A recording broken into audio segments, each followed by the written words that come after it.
ফ্রান্সের উত্তরাঞ্চলীয় high speed লাইনে বৈদ্যুতিক দুর্ঘটনার পর আজ মঙ্গলবার সকালে যান চলাচল পুনরায় শুরু হয়েছে।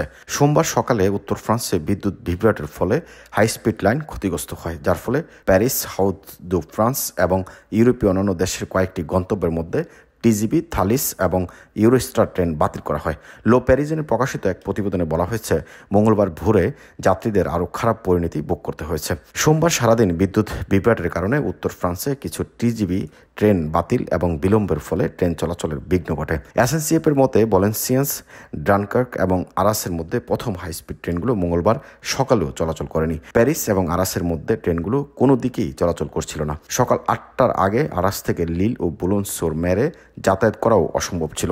ডানকার্ক, ভ্যালেন্সিয়াস এবং লিল থেকে প্যারিসের উদ্দেশ্যে ছেড়ে যাওয়া প্রথম টিজিবি ট্রেনগুলো আজ মঙ্গলবার সকালে বাতিল করা হয়। সকাল 8টা থেকে যানবাহন চলাচল প্রায় স্বাভাবিক হয়ে আসে, যদিও প্যারিসে এখনও বিলম্বের সম্ভাবনা রয়েছে।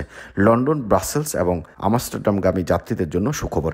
এসএনসিএফ পূর্বাভাস অনুসারে আজ মঙ্গলবার সকালে ইউরোস্টার এবং থালিস ট্রেনগুলো স্বাভাবিকভাবে চলছে। বেলজিয়ামের রাজধানীতে মাত্র একটি ট্রেন 20 মিনিট বিলম্বে ছেড়েছে। এমআইবি সংবাদ ও সংবাদ সংশ্লিষ্ট অনুষ্ঠান দেখতে ভিজিট করুন www.mibtelevision.tv ও facebook.com/mibtelevision.tv এবং সাবস্ক্রাইব করুন youtube.com/mibtelevision এ। এমআইবি টেলিভিশন, সত্য খবর, সঠিক খবর।